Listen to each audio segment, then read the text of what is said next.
Good evening. I'd like to call this meeting to order of the Cedar Falls Board of Education with a reminder that the actions taken this evening and the conversations will focus on our students and their achievement.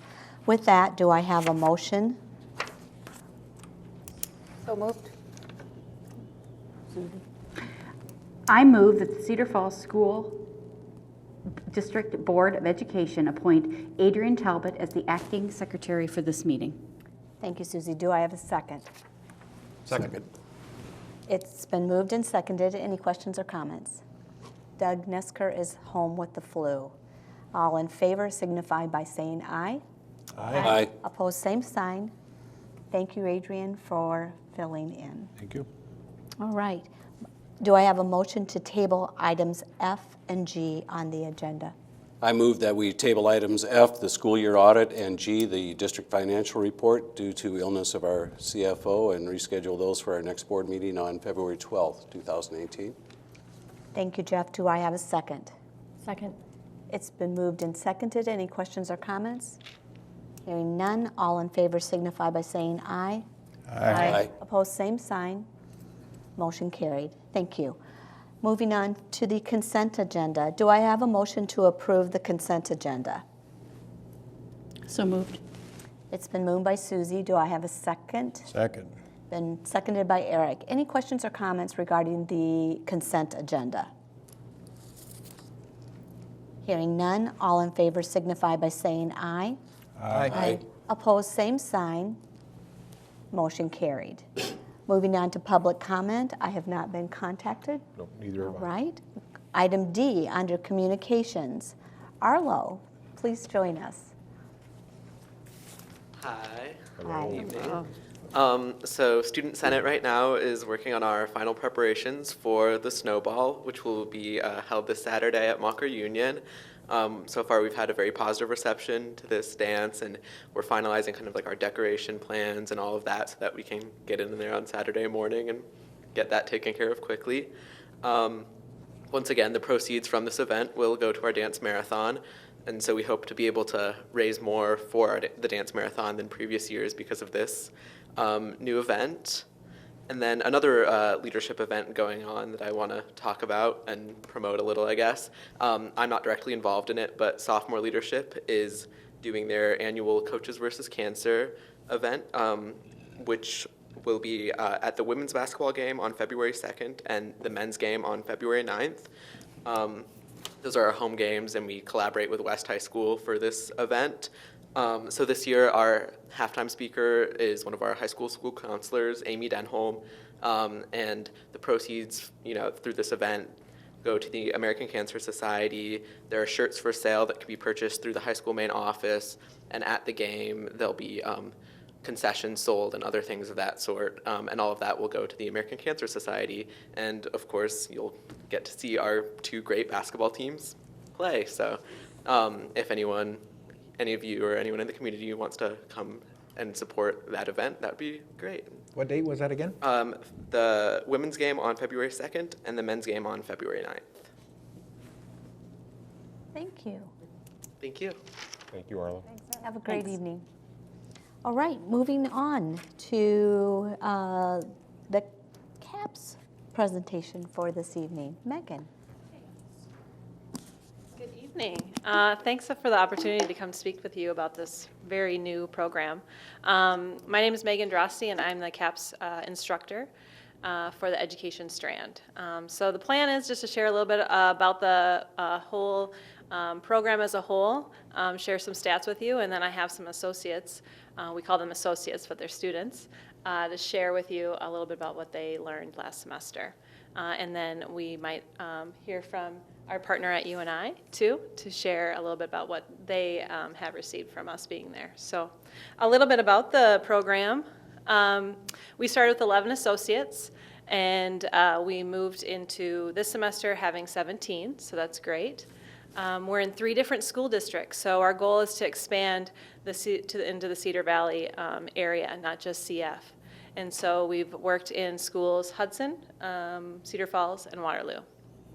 And in those 3 school districts, we've been in 7 different schools, and we've had 25 mentor teachers. And so the big component of CAPS as a whole is our 4 cornerstones.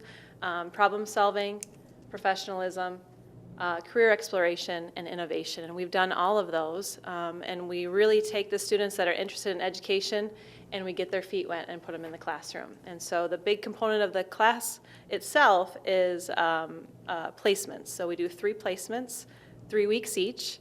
And so the associates are with a mentor teacher for 3 weeks at a time, and they're there all afternoon. And so it's a great way for them to get their feet wet, see if teaching is for them. They do teach a lesson. So they're doing about 75 plus hours with this experience, which is great hands-on experience for them. And then I think I'll have Ms. Clements, we call her, but Morgan come up and share first about her placements. She is interested in elementary, and so she'll share, and then Estrella Barone will share about her experience as a whole from CAPS and what she's gotten out of it, if there's no questions. CAPS stands for Center for Advanced Professional Studies, and certainly we are in our infancy, but so proud of the work that's going on and the work that our associates are doing, not only in education, but our other strands as well. I have, for you to remember, a little sticker for you that'll. Oh, good. Thank you. Thank you. Hi, my name is Morgan Clements, and for my first placement, I was in a kindergarten classroom at Hanson Elementary, and the first one was one to get us out of our comfort zone. So I babysat a lot, and I knew that being in a kindergarten class was going to be a lot like babysitting, and I learned a lot of really great things in this placement, the main thing being grunt work. So a lot of cutting out papers, planning for lessons, stuff like that. Another really important thing I learned was the importance of relationships. I made so many good relationships with the students. When I first walked in, they were all kind of like, "Who's this teacher that's helping Miss Poppins?" And by the end, they were all super sad to see me leave. So that was really fun. The one girl specifically, she was a lot farther behind in her letters and the alphabet and sounds and stuff like that. And for my 3 weeks, I was taking her out into the hallway and just practicing with her, giving her games to play, stuff like that. And by the end of my 3 weeks, she could pick out all the letters of her name and the sounds that they make. So that was really cool to see. And then for my third placement, I was in a first grade classroom at Hanson. I was with Mrs. McCullough, and this classroom I learned a lot about classroom management because I got to be in charge of group activities so much. I did math lessons with the kids, I did reading lessons and stuff like that, and so it was a lot of fun. One huge thing that I learned was that I absolutely love this age group and I love all the lesson planning behind it. And so next year I'll be attending University of Northern Iowa for elementary education.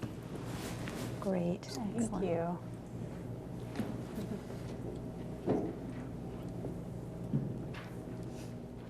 Hi, I'm Estrella Barone, and I will be talking about my overall experience and what CAPS has given me. So before I joined CAPS, I cried about it because I was so excited to be part of this new. I was in the car. It's funny now. I was in the car with my mom, and I told her how excited I was because this is what I want to do. And coming from a big city that doesn't have this kind of opportunity in the schools I was in, it was an amazing chance for me to be in it. And CAPS has given me everything from a solid future plan of where I want to go and what I want to do. And there's no way to stray from it because now I have a lot of support from the people from this experience that are saying, yeah, just go ahead, you can do it. There's no one saying that I can't. It's given me networking skills, all of you, Nate Clayberg, Jen. It has given me new skills as well as credibility. So that kind of goes hand in hand, my ability to speak in front of officials very comfortably, introducing myself first, the credibility, having a portfolio that we have to keep updated, put in our experiences with all of the placements. And so CAPS goes beyond being a class. It goes to being an experience, whether you're in the education branch or you're in the communication and design or the technical engineering. whatever you're in, you're going to walk out being a little bit different than when you walked in. Thank you. Thank you. Thank you. Thank you for the opportunity to comment on the CAPS program. My name is Jim Wolpart. I'm the Provost and Executive Vice President for Academic Affairs at the University of Northern Iowa, and we partner with Cedar Falls Schools on this strand. I want to talk quickly about two different elements of the CAPS program that we're very interested in here at UNI, a practical and a theoretical, more theoretical portion of what we do. Employer surveys over the last 10, 15 years have suggested that what students need to develop is a certain set of skills, critical thinking skills, communication skills, and especially collaboration skills, the ability to collaborate across difference. In the last 5 years, they've been saying something very different, though. They've been saying that it's not enough to learn those skills in the classroom. What is absolutely essential in this day and age is to be able to apply those skills outside the classroom. And this is one of the things that the CAPS program does at a very, very high level. The second element, though, that I think is equally important and one that we don't often talk about is the sacred nature of the teaching profession. If we stop and think about what teachers do as they guide the next generation of citizens towards wholeness, towards meaning, towards purpose, this is a really, really important set of skills that teachers need to develop and an understanding of their work that is absolutely essential. This happens in the CAPS program. As I've heard these students present and talk about their experience, they've come back thinking very differently about their own teachers and recognizing that this work is incredibly, incredibly important work. So we're honored at UNI to have this partnership. We're hoping to expand it, and I'd be happy to answer any questions if you have any thoughts. Any questions? We're honored to have all of you here tonight, and just your presence, your willingness to come and speak before us. We all know that that's not easy, and now that we're televised, sometimes it even makes it more difficult. But you are poised individuals, and we are excited for your future. So thank you for sharing with us this evening. Joyce, can I ask a quick question? Absolutely. I am curious now with the back and forth that you'll have with some of our actual high school students who are possibly going to be your future students. Is that having an impact on how you're teaching your students at UNI to go out and be teachers now that you actually have our high school students who are still students themselves? How is that dynamic working with what you're trying to impart to your students at UNI? You're asking a really rich question. So one of the things that happens with the CAPS associates, they'll tell you this, is that they are like colleagues. They don't stand out. And they're also like colleagues on our campus. The students at UNI and these students, there's no differentiation. So they get to walk around campus and everybody sees them in the same kind of a way. What I think is happening in the CAPS program is the beginning of transforming education as a whole. These students, when they go through their junior and senior year and are out in the real world, solving real world problems, are going to have a very hard time sitting in a lecture hall being lectured to when they come to UNI. So we also recognize that this needs to transform what we do at the institution so that we are able to then take what's happening in the K through 12 system and move it along. Does that answer your question? It does, yes, thank you. So it's had a profound impact on how we're thinking about what we do as well. And this fits squarely with the strategic plan at UNI as well, right? That's absolutely right. So one of the things we emphasize, for instance, is student success, and to truly enable our students to succeed, not just with their professional goals, but their personal goals, and to become civic agents. It's really important for them to be engaged in this kind of way in their communities. And this program is starting it much, much sooner in a very intensive way, and it'll allow us to do it at a much higher level when they get to the University of Northern Iowa. Any other questions? Andy, will you just remind us of the grades that CAPS encompasses, what grades you can start that at? Yes, 11th and 12th grade. And we have 3 strands. We can have 45 students per semester in those strands. And we're fortunate enough to have those full at this time, but also we have students from Waterloo that take part in this, and that's extremely exciting. And I'd be remiss without saying thank you to Megan. She took a leap of faith with us about 9 months ago and was willing to take part in this. UNI has been such a strategic partner, and we could not have success the way that we do without UNI. And then our associates. wow, the work that you have done, the work as I've listened to what you respond and how you respond. I remember meeting with you one of the first weeks at UNI on campus when we did the groundbreaking, and just where you've come from there is amazing, and your passion's always been there, but I think the experiences have enriched you, just like Star has said. And I'd just like to make a quick comment to our associates in the audience. I hope you guys go out and advocate for the program. I know some of us who maybe have children in the high school and tried to tell them how great it's going to be. It was a hard sell. So once they're in it, you're sold. But you guys are the ones who are really going to get your peers into the program much more than any of us sitting here or even, the instructors in the program. So I hope you guys are, you're our best salespeople to go out and tell our students why this is a valuable program. So thank you for doing that. You did a great job tonight. Thank you all. Okay, Janelle, the newsletter. Yeah, I have some, if you ever think I'm not going to have anything to stand up here and say, you're very wrong, mistaken by that, because although there's only 2 weeks in between these meetings, it's kind of hard for me to even pare down some of the things that we're going to be talking about. So one of the first things that is very exciting, so over the past 6 months, we've actually had 3 students that have achieved perfect ACT scores, Leah Fairchild, Alex Glasscock, and it says Sam. That is incorrect. Thank you to the associates that are here tonight for correcting me. It's actually Sean Zhao. I'm going to blame Chris Wood at the high school for that mistake. But anyway, so it's pretty amazing to have 3 students that achieved a perfect score. Sean was last summer, Alex just recently, and then Leah in October took that. So congratulations to them. It's very exciting. And just speaking on CAPS again, we just celebrated the 1-year anniversary of CAPS, and this is a great photo of all the associates from this past fall, kind of celebrating the culmination of all their experiences and all the great work that they did this past semester. Some other great news with CAPS, the program received a grant from the Community Foundation Northeast Iowa just this past week.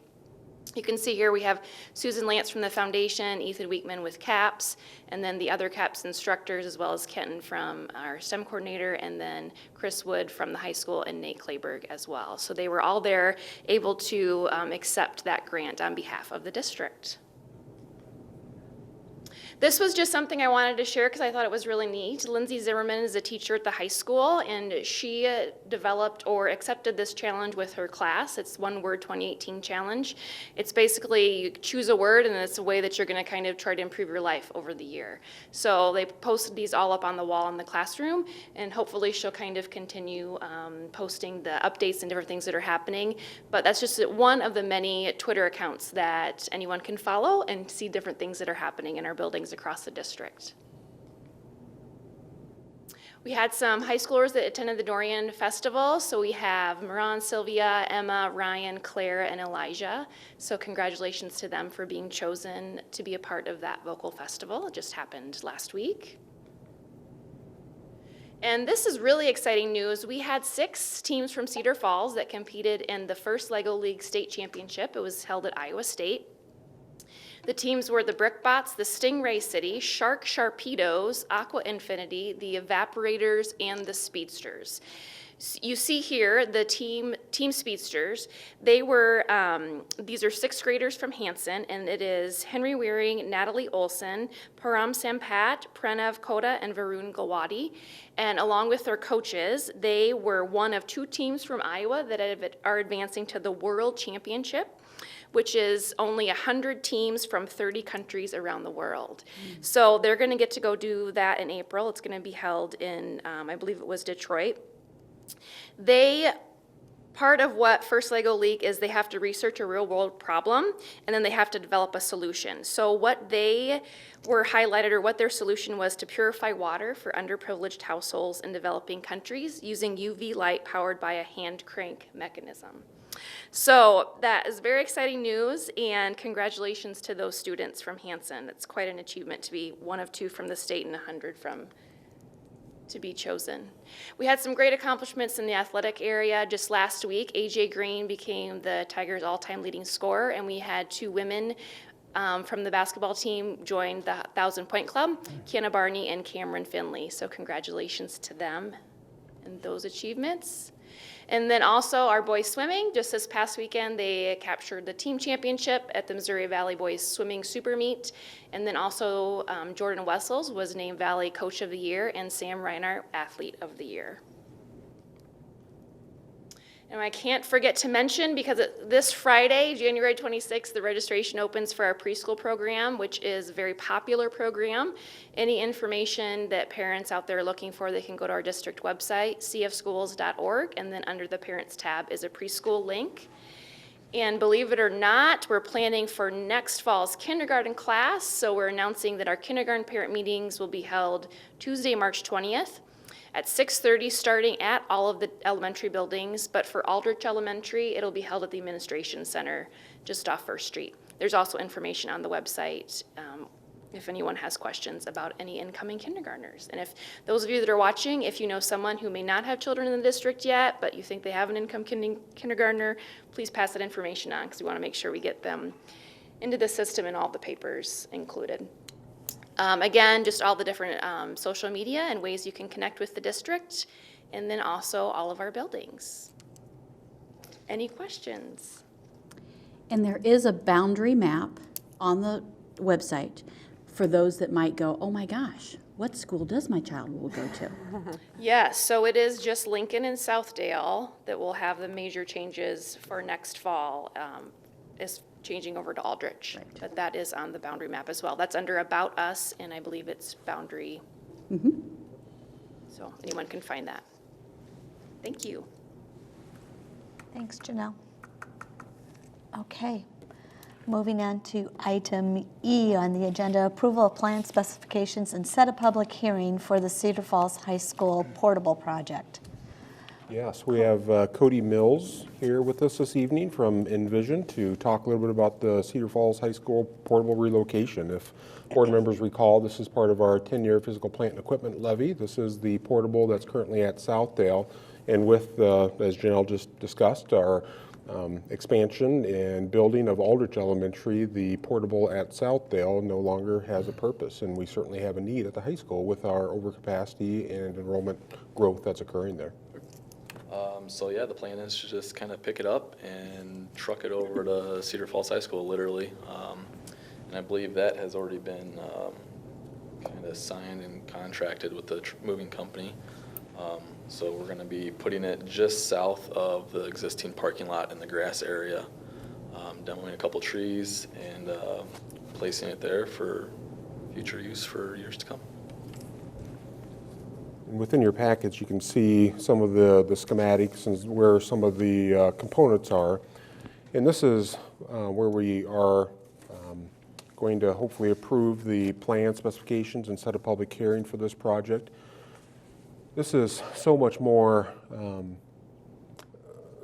the scale of moving one of these is not what you traditionally think when you set maybe a shed or a garage. You have to meet all city codes. We have to have water, electrical, and all the other utilities ran to this site.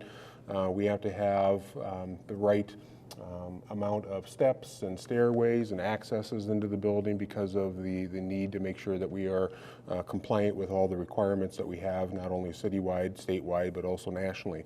So this is something that's a little bit more time consuming and certainly sometimes expensive when we look at trying to move one of these buildings. You can see within the plans and specifications, it goes just to the north side of the building, right along Division Street, basically right down the sidewalk from the entryway to the athletic wing. There's a flat space there. It's close and has proximity to our utilities that we know is extremely important. Plus the grade elevation there does not change significantly. We'll be able to do that with skirting and then with our ramps as well as our stairways. When you look at the cost estimates, the estimates for all of the permits, the construction allowance, we have a $25,000 allowance in here just in case there's something that occurs that we don't anticipate. The installation, all of the electrical, mechanical, as well as the concrete work, we estimate to be in that $150,000 to $160,000 range. We feel comfortable that that's where it'll come in at, and then there's the moving costs as well. Questions regarding the portable? What will be housed in the portable? What will it be used for at the high school? We are looking at a couple different things right now, and as we take registrations for the first semester next year, that'll be fully determined. But right now, we just know that we have tried to make do, and in fact, there is a portable on the back side of the high school that in the past has been used for storage, and we've converted that to some different spaces now. So this space is needed. It's just now, we've never had the access to it, so it's going to be a little bit more efficient.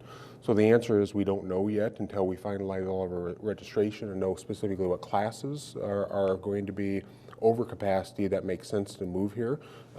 But we also know that you just can't move a science room out there, so it's going to be a little balancing and reconfiguring of where we're going to have students educated at the level that we expect them to be educated at. But am I hearing right that we intend to use it as classroom space then primarily? Yes, yes, definitely. Is this portable also one that we own? I take it this is not something that we've leased, so we already have an investment in this portable unit. Correct. And we went through a pretty extensive process 3 years ago when we bought this to be able to do a cost analysis and estimate. When you lease a portable, the cost not only comes in the leasing, but also setting the portable. And it was actually less expensive to buy the portable outright than to lease it for 2.5 to 3 years. So we purchased that portable. We set that into place at Southdale. It served a great purpose there because that building's over capacity. But now it's going to serve just as much of a great of need moving to the high school to help serve that population. Can you remind me what it cost us to set this one up at Southdale? That was just a couple years ago, right? And we, just for comparison's sake, I don't have those numbers in front of me, but it's going to be very comparative just because of where the utilities are at. I think Southdale might have been a little bit more expensive, just my recollection, so I could be off on that. But we had to run utilities underneath the street for the one at Southdale, and the utilities here are a little bit more accessible. I'd have to go back and look at that and look at those specific numbers. I think it was actually, I think it was actually cheaper. But I mean, kind of regardless, I mean, what's the catch-22 for us here is, we spent, let's round it up to $150,000. Yes, we bought it, so that was, cheaper than leasing it for this space, but it's $150,000 to pop in front of Southdale, another $150,000 to pop it in front of the high school. And when we build a new high school, we don't need it. You can't recover any of that expense of moving it and doing all these footings and everything else. And so, it's a catch-22 because it's frustrating because this is money that we just pour in the ground and you can't recover it. It's not like a school building where you get a 50-year investment on it or anything like that. So, anyway, it's frustrating that we have to spend the money on a portable building. Yeah, and it's a reminder of the point that we need a plan for a new facility that will take us far into the future without needing to continue to do these kind of things and spending $150,000 at a time just to set up a portable building, right? I was just going to add that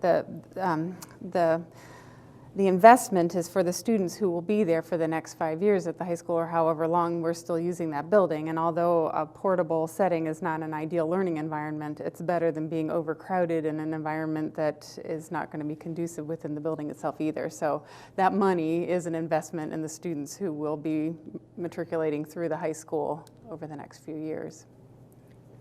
That's such an important point, and I know exactly what everybody's wishes would be, is that we don't spend dollars in this format, that we had a new building, a new structure that would allow us and afford us to be able to serve all of our kids effectively with the spaces that we know we need. However, we know that takes a bond, and that bond takes time, and certainly this is an investment, and I think Sasha summed it up extremely well, in our students today, knowing that hopefully tomorrow we'll be able to have much more efficiencies with a newer structure. Thank you. Do I have a motion?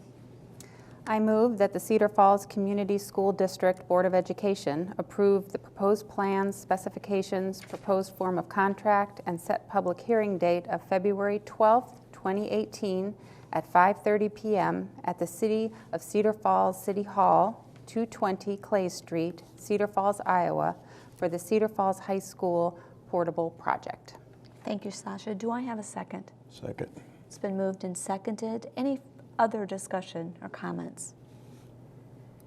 Hearing none, all in favor signify by saying aye. Aye. Opposed, same sign. And Joyce, I will be abstaining. Thank you, Jenny. Motion carried. Thank you. Thank you. Moving on now to item H on the agenda, resolution in support of public education.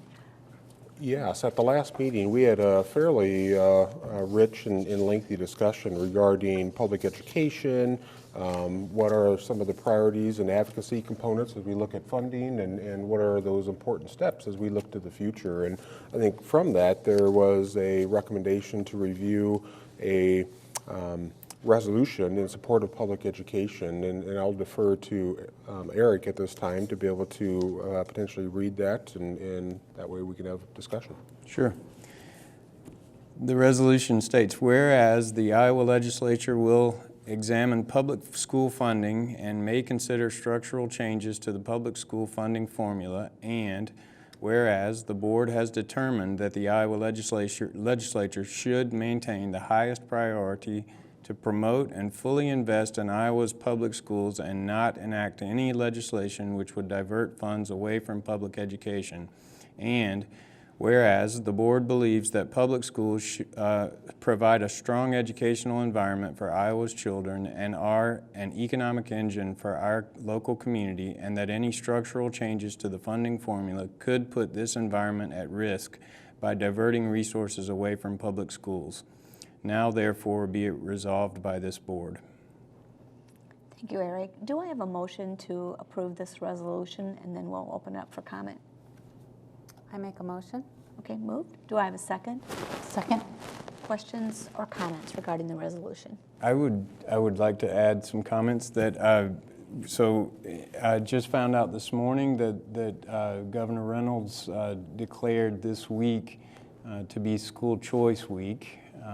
That I just got a notification of that, and that there are events apparently all over the state to promote their vision for school choice. So that was a surprise to me, and I think that this turns out to be a very timely resolution that we're passing, and stating that as far as the definition of school choice that relates to school vouchers, we as a board, if we choose to vote on this in the affirmative, are against diverting public dollars away from our public school systems in that way. So anyway, just to add other things, the Iowa Association of School Boards, the School Administrators of Iowa, the Urban Education Network of Iowa, and a group called Parents for Great Iowa Schools are all unanimous in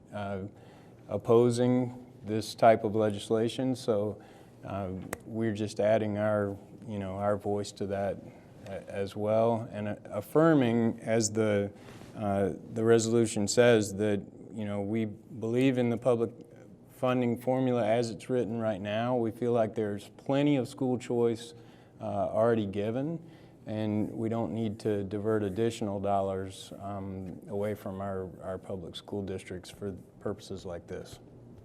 So. Well stated. Any other questions, comments? I guess my only question is, so where did the resolution come from?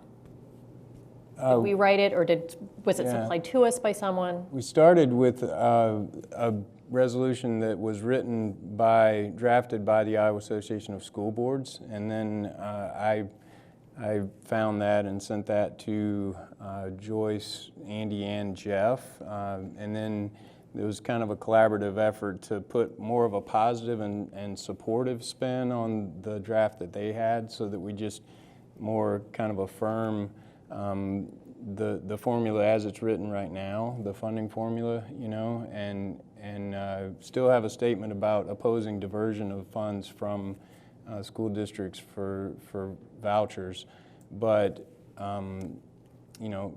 more of a positive spin. So it's a version of something that was originally drafted by the Iowa Association of School Boards. And then my follow-up comment would be, I think it's fine that we approve it. I mean, we obviously are going to support public education. My question would be, what would be the next step, or will this be enough?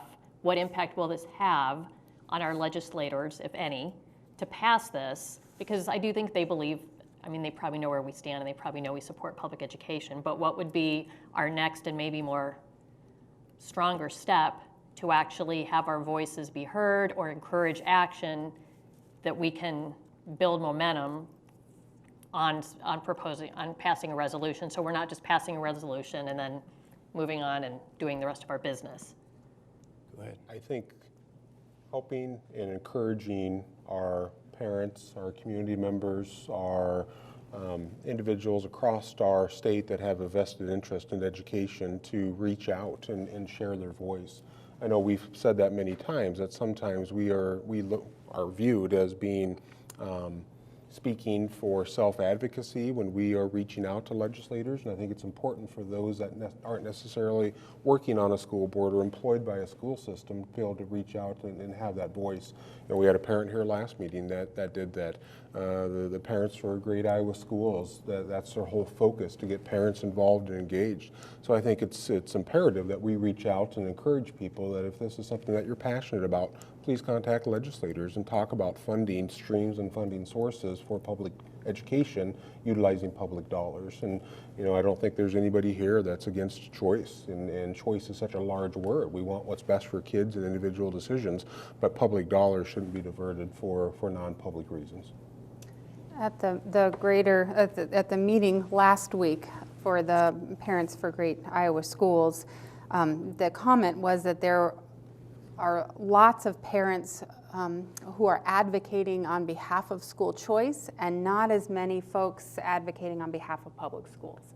And so I think one of the things that we have to do a better job at is telling stories that reach the hearts and the guts of the legislators, so that they are understanding that their constituents and their home districts are very passionate about the public schools. You know, our voice needs to be louder than it is. And so telling the story particularly to your legislatures, that is going to be important. I do know that we plan, or some of our members plan on attending a lobbying day on January 30th to also advocate for this.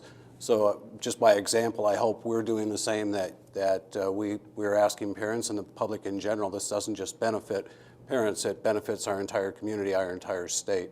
So I do hope that we have other parents and active, involved citizens get involved and ask our legislatures to do the same. And this parents organization, Jeff, is going to meet that same day actually at the same time we're down there. So that'll be good. Well, I think Jeff makes a good point. For those of us who have students in the district, it's obvious why we're advocating for it, but if there are people out there who are strong advocates of public education and you do not have a child in our district right now, but you have seen the benefits, you believe in public education, that probably would be a very strong voice for a legislator, because then you're not coming in with maybe an obvious agenda, having a student and benefiting from those dollars. But so I do think Jeff makes a great point. If we have community members who can go in and also have their voices heard, that's probably maybe a voice that isn't getting as much representation in this debate. Business leaders too. Mm-hmm. Business leaders who recognize the importance of a strong public education system to bring folks to this area. I'll piggyback on that. Sasha and I attended a meeting a week ago that Dr. Horn was a part of, and he'll be at another meeting on Saturday at 10 o'clock at, help me, Eric, at UNI. CEEE, Center for Energy and Environmental Education building at UNI, and it's 10 o'clock a.m. And there are two speakers, actually. The first one is Scott Ellison, who's a faculty member in the College of Education at UNI. Second speaker is Rourke Horn, who's the Director of School Administrators of Iowa, and both of them will talk about this issue. Scott Ellison will talk about how this has been tried in other places and kind of evidence or lack thereof of its effectiveness on student achievement based on the trials in other places.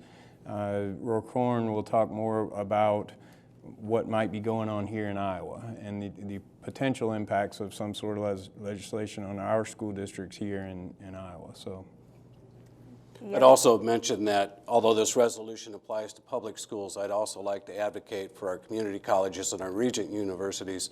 They're definitely hurting in terms of their budget lately too.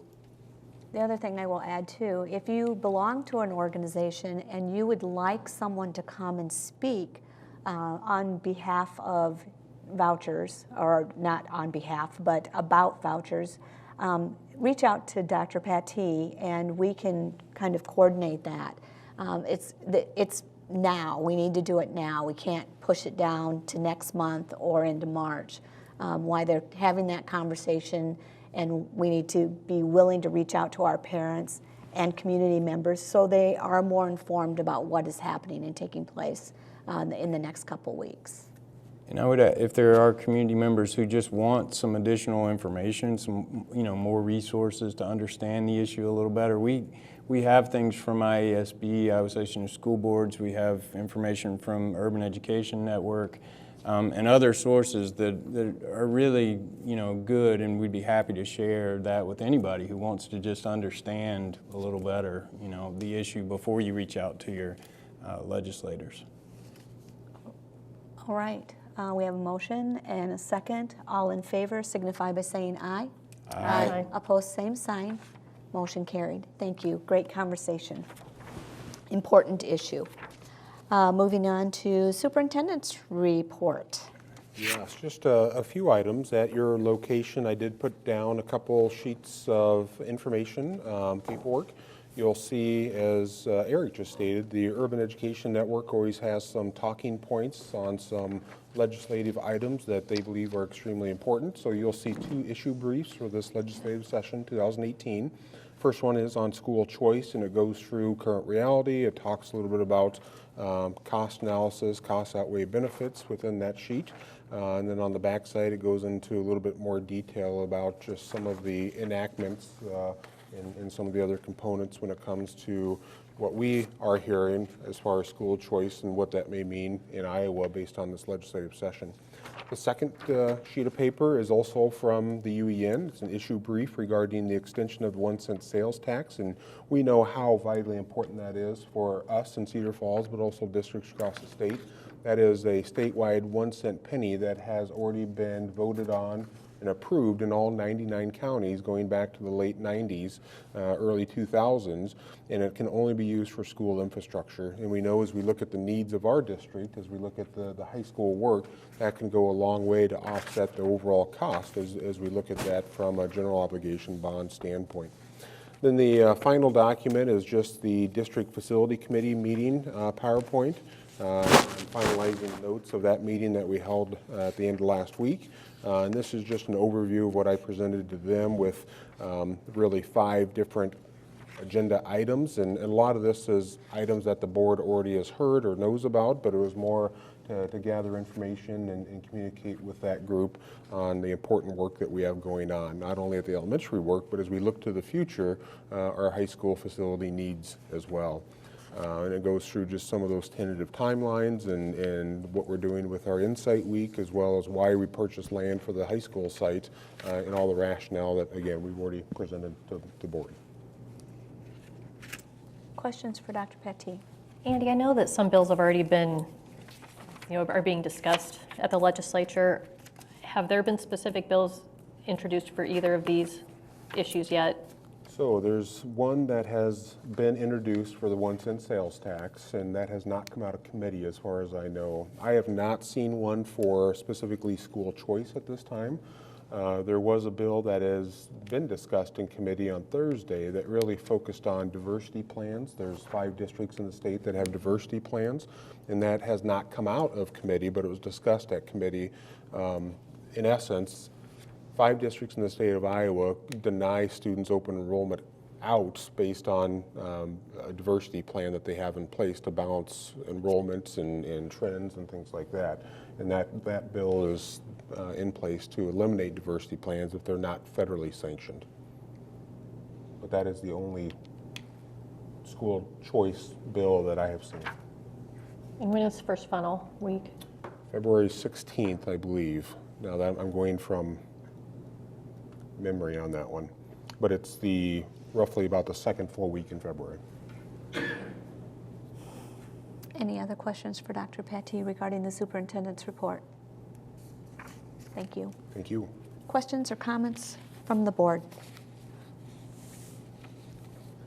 We promise we will have the audit and the district financial review at the next meeting. And it's always disappointing to postpone some of those things, but Doug does such a great job being able to express all the different components of that. Obviously, as you have seen with our audit report in the board packet, everything is in great shape. There are no challenges or issues, so it's just a matter of bringing that back and being able to have not only Doug but our auditing firm talk about that, and then just those strategic benchmarks that we have as we look at our overall budget in our district health. Any other questions or comments? Hearing none, do I have a motion to adjourn? So moved. It's been moved. Do I have a second? Second. Thank you, Susie. All in favor signify by saying aye. Aye. We are adjourned.